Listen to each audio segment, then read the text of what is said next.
Ja, wir machen weiter mit 2, 3 Referaten, die uns einen Überblick verschaffen sollen über den aktuellen Stand all dieser neuen und sich sehr schnell verbreitenden Technologien, über diese Innovationen. Es gibt natürlich Dutzende von Stichworten. Sicher sprechen wir über die Verlagerung in den virtuellen Bereich, die Cloud, die künstliche Intelligenz, wobei ich gesehen habe, bei der Einladung oder Vorstellung des nächsten Gastes heißt es nicht künstliche Intelligenz, sondern sogenannte künstliche Intelligenz. Und das ist ja ein großes Thema.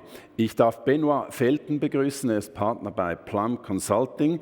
Er ist seit 25 Jahren unterwegs in der Telekom-Branche. Er hat sich ein breites Bild machen können in all dieser Zeit von der Technik über die Politik bis hin zu den Verbänden. Bitte begrüßen Sie Benoît Felten.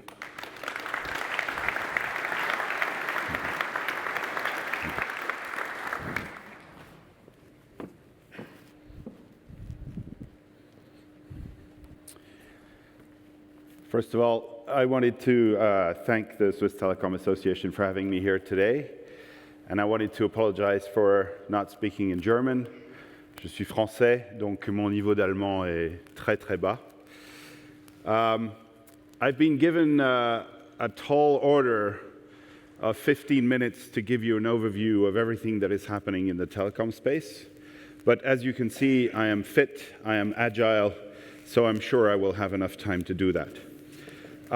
Just to give you a very quick overview of where I'm coming from, I'm a partner at Plum Consulting. We are a small telecom dedicated consulting firm, and our work sits at the intersection of economics, engineering, and regulation.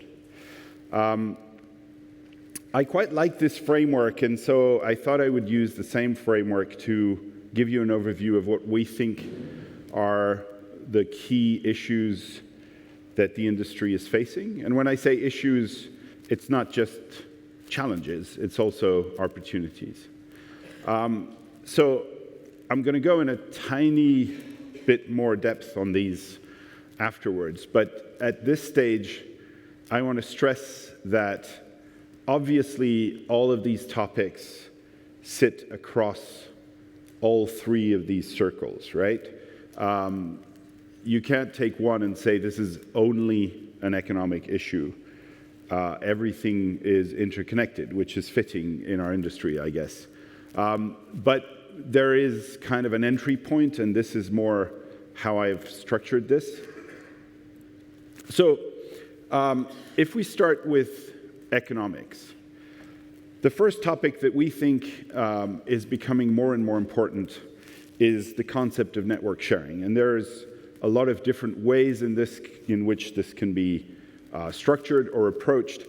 But essentially what it comes down to is that the cost of implementing new waves of technology, new infrastructure, of making this available to all is becoming hard to burden by single players, basically.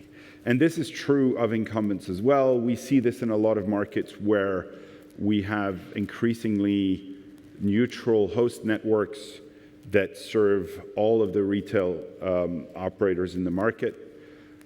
We also see this increasingly with the thought processes around 6G and spectrum sharing. Within 6G, there's already some spectrum sharing in 5G, but it's still kind of very marginal. But we see this now across the entire industry, and we think it's a really key topic that needs to be addressed.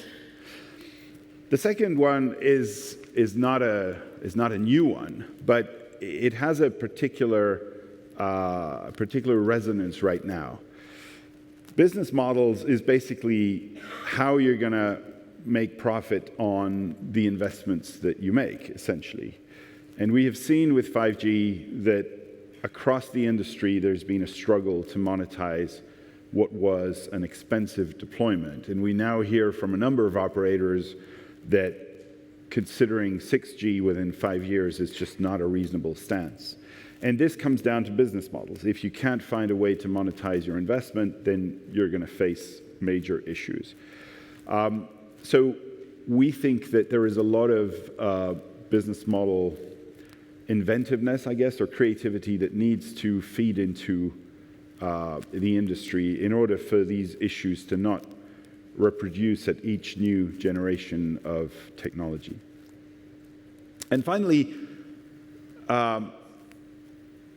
as we adopt or implement new waves of technology, we also have to think about the cost of maintaining existing or legacy technologies. We see this with mobile, with 2G and 3G. We see this with fixed, with copper. So the double movement of sunsetting certain technologies and building up space for other technologies is a key element in our industry. The other component here is that perhaps service providers have been sitting for a long time in a slightly comfortable position where they felt that they knew the entirety of the possible. What I mean by that is that a little bit like those old-time explorers, that once they had the maps, they were convinced that they knew the world. They were convinced that the means to access the customers were well known and within their control. Now, with, in particular, the emergence of reliable fixed wireless technologies and satellite, we suddenly see that some of these knowns were maybe not that known. And there's a lot of question marks around the role that these technologies could play in the ecosystem. So if we move now to the technology side, there are three major conundrums that need to be addressed. The first one is virtualization. So increasingly, intelligence, which is a big topic of this conference, sits not in the network anymore, but on the network. In other words, softwareization has allowed more and more innovation to sit on top of the network rather than inside the network. This has major impacts. It's huge in terms of the opportunities it offers, in terms of nimbleness, in terms of cost savings, but it also means that the legacy structures from, human resources all the way to network engineering are maybe no longer suited for this new world. And that means a painful transition to get to a point where these things are truly valuable and deliver on the value that they promise. The second thing is, and this is an increasingly tense fight, is spectrum contention. So we see that mobile operators who used to be the primary users of spectrum are now fighting against a lot of other entities who have just as legitimate a reason to use the spectrum as they have, and this creates a lot of tension and a lot of arbitration. And this goes from Wi-Fi to satellite to defense to a lot of other usages. And the lack of a unified view on this around the world makes it complicated also from a technology standpoint. And finally, especially in these troubled geopolitical times, we see that the topic of resilience and security is more than ever at the forefront of the industry.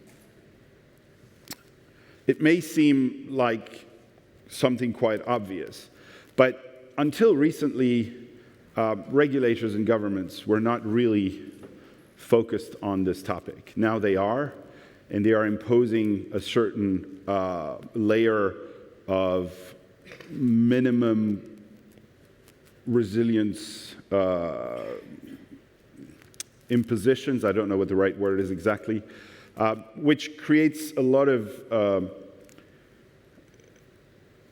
additional constraints for operators, but also a very key element. We have seen, thankfully not so much in Europe, but we have recently seen nationwide networks fall down on resilience issues in Australia, for example, and that has immediate massive implications for the economy, for the governments, for, security services, etc. So this is also a key topic that the industry needs to face. Now, if we move on to regulation, I'm sure that even though Switzerland is not part of the EU, it follows quite closely a lot of the debates within the EU. And these last few years, the key conversations have focused around the competition framework. In other words, the initial thrust for liberalization was that the more competition was enabled, the better the outcomes would be for the industry and for the consumers. This is now being maybe not reconsidered, but at least questioned by certain parts of the industry. Also, the delimitations of what we are talking about. What is the telecom market exactly? Where does it start? Where does it stop? This is part of the questions around the competition framework. And there's a lot of things up in the air right now in Europe, and we don't quite know where the kind of regulatory thought is going to go from there. The second thing, and last night we had a kind of more intimate conversation amongst ourselves, and the question of the value of the services that we delivered came up. And I think it's a very important one. One of the things that we're not very good at doing collectively is to measure the social impact or the social benefit of a lot of the technologies that we put forward. So digitalization is moving very fast, but it's leaving some people behind as well. And so I think the second thread that we see in the regulatory space is to go a little bit beyond everyone needs to be connected and into how does everyone benefit. And that's really an area that is shaping itself right now, but not quite in shape yet. And then the third one is more of an evolution of what used to be fairly straightforward around consumer protection. It was contractual stuff, pricing stuff, fairly simple regulatory mechanisms. They are evolving as well. And in particular, the scope is going much higher into what happens on the network, what people do with the network, and a lot of online harm topics have now become very core to this mission of regulation, which used to not be the case. And these are complex issues to address. Now, within these three circles, there's actually a theme that covers everything in there. And I want to focus a little bit on that theme now, and that theme is sustainability. Now, I am quite comfortable in saying that for me personally, and also for the company that I'm a partner of, we talk about sustainability, but I'm not sure that we do all we can to go in the right direction when it comes to sustainability. And I think that's true of the industry as a whole. The telecom industry is in a unique position in that a lot of what it offers enables other industries to be more sustainable. And quite often, I think it uses that as an excuse to not look at its own sustainability and wonder about what could be done to improve that. I don't know if you're aware of this, but the French regulator, ARCEP, is a bit at the forefront on this topic, and they release an annual report that I've not seen yet any equivalent in other countries in Europe, where they really try to measure the sustainability footprint of the telecom industry as a whole. And some of the findings in there are really eye-opening. For example, devices represent 80% of the carbon footprint of the industry in France. And I have no reason to believe it would be different here or anywhere else. So that raises a lot of questions into what we need to do in order to build up a more sustainable industry going forward. One of the questions is around devices. How do we increase the lifetime of devices? Right now, on average, mobile phones get replaced every 2 years. If we went to every 4 years, ARCEP believes it would cut the carbon footprint of the entire industry in half. So that's massive, and it doesn't seem like it's that hard, but what are we doing to get there? There's also questions around the models that we've built around infrastructure competition. The be-all and end-all of regulatory policy until recently was if we have multiple networks competing, that's the best outcome. But that means that in order to serve one customer, we deploy 2, 3, 4 networks, which is surely not a sustainable model. So we need to think about that as well. And the evolutions in technology that we're looking at, we also need to think about. So I'm hearing more and more now operators saying we need 6G to be software-based, not hardware-based, so we don't have to replace all of the hardware that we've installed for 5G. All of these questions are really at the heart of how we address the sustainability question in our industry. And I wanted to leave you essentially with that, because we are at a crossroad in many ways. And I think in order to address positively a lot of these issues, the industry needs to understand that it has its own legacy thinking, its own cultural bias, and a lot of that probably needs to change if we are to usher a future that is both positive for our businesses and economy and consumers and sustainable for the planet. That's what I had to share with you today, and I hope you found this interesting. I'm only 21 seconds after my time, so I'm quite happy.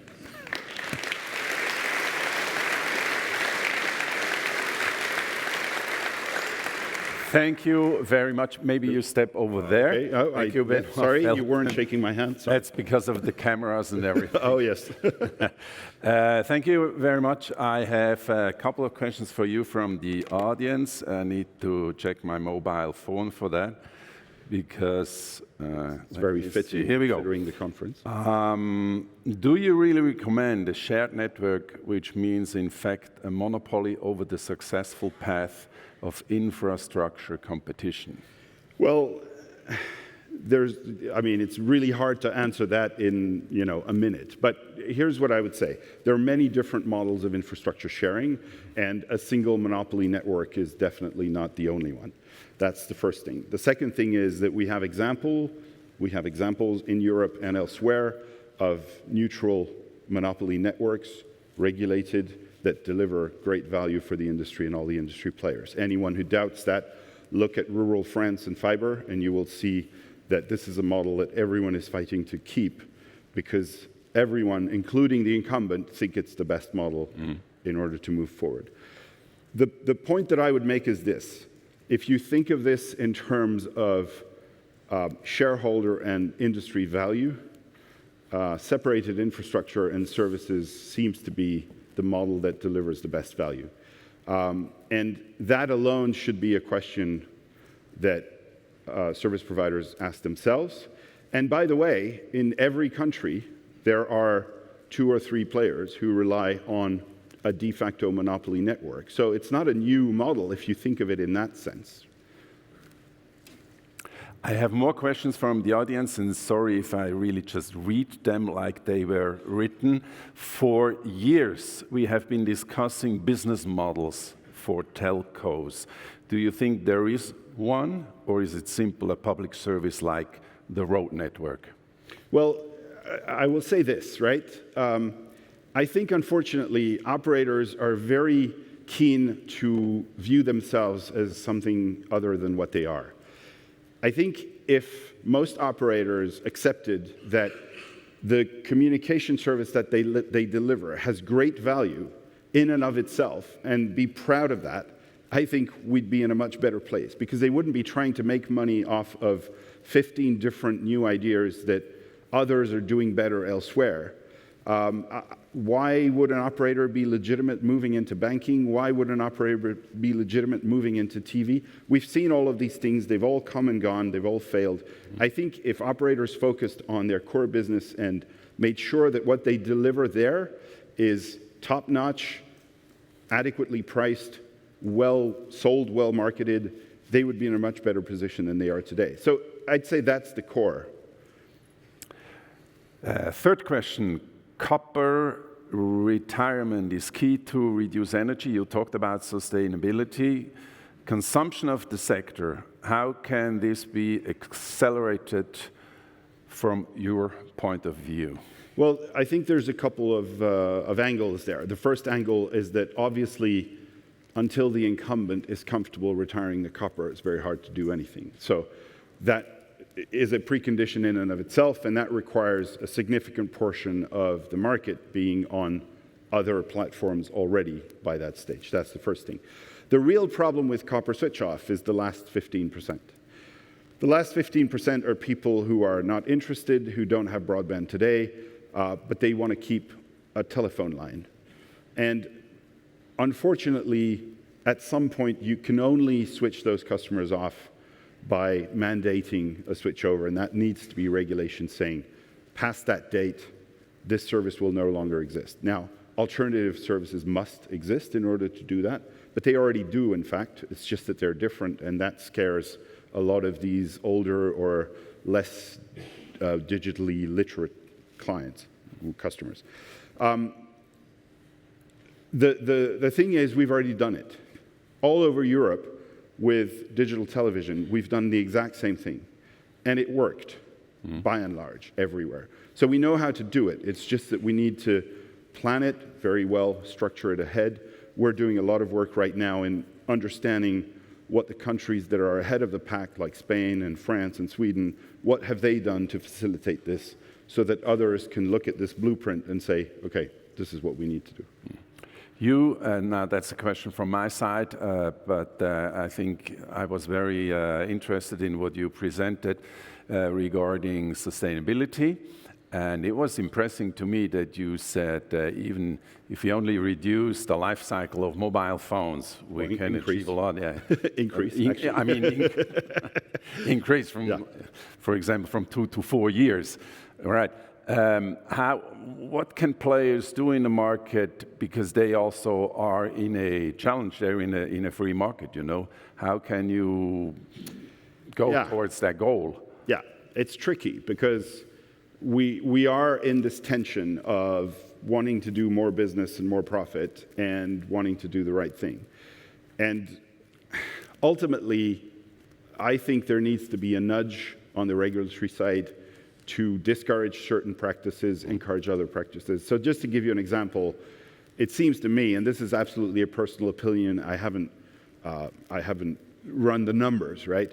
But it seems to me that mobiles for €0 should not be allowed. We know that's not true anyway. They're not €0. It's actually a loan that you're paying for without realizing. But the thing is, it incentivizes people to renew buy faster, new phones. We need to, I think, address that. The other thing, which is happening at EU level, but it's unfortunately a bit too slow, is that repairability and all of these components of how do you make these things last longer, that needs to be built in from the start rather than addressed at the back end of where you're going. Yeah. I have a 5-year-old device in my pocket. The battery is crap. I need to get it changed, but that's €50 of spending in order to give it maybe 2 more years. And other than that, what am I doing with this what am I not doing with this that I could be doing with another device? Nothing. So I think it's also all on us to think about this every time we're thinking of renewing. That's a good point. Thank you very much for being here. Benoît, Felten, thank you. Thank you.